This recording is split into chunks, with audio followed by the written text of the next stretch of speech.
बहुत लोकों मध्य एबे भी डाउट थाए कि पीसीसी और आरसीसी क्या कहुए यह मध्य कौन डिफरेन्स थाए यार क्यों क्यों जगार एवं क्यों ग्रेडर यूज होता है।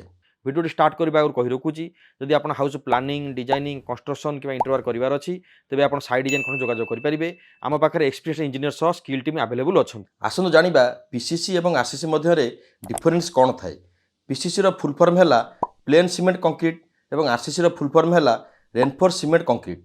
पीसीसी मीनिंग है कौन सी मटेरियल रेनफोर्स मीन्स स्टील बा रड यूज हो न था किंतु आरसीसी मध्य रेनफोर्स मटेरियल बा स्टील एवं रड व्यवहार करिथाउ।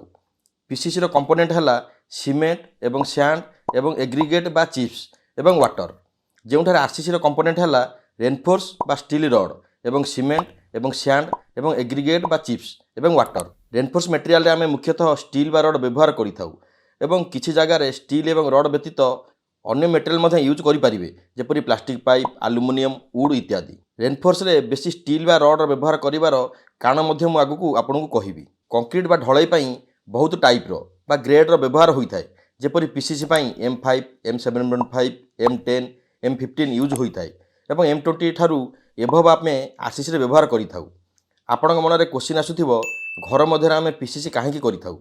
पीसीसी घर मध्य करने द्वारा structural member direct soil contact आसी न थाए।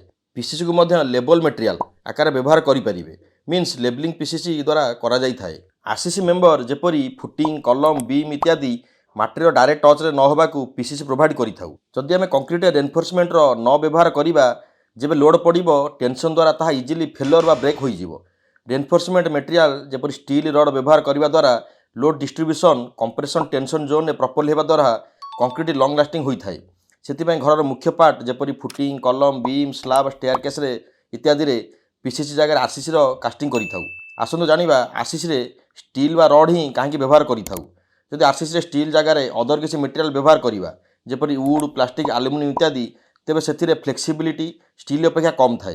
कंक्रीट उपर जब भी लोड पड़े वुड प्लास्टिक आलुमिनियम एक्सटेंड होता है किंतु जब लोड से हटिଯିव ता पूर्व आकार को आसी न थाए किंतु स्टील बा रड कंपारेटिवली बेसी फ्लेक्सिबिलिटी थाए एवं जब लोड हटिଯିव ता पूर्व स्थान को आसी जाई थाए। से आरसीसी रे स्टील बा रड बेसी व्यवहार होता है। से पीसीसी को लोड बियरिंग स्ट्रक्चर व्यवहार करूँ जोठारे कि आरसीसी को समस्त लोड बियरिंग स्ट्रक्चर व्यवहार करूँ कारण लोड पड़े पीसीसी सडन फेलोर बा ब्रेक हो जाए थाए आरसीसी सडन ब्रेक हो न थाए। भिडियोटी भी आपको इनफर्मेटिव लगी आप सांग साथी शेयर कर भूलें।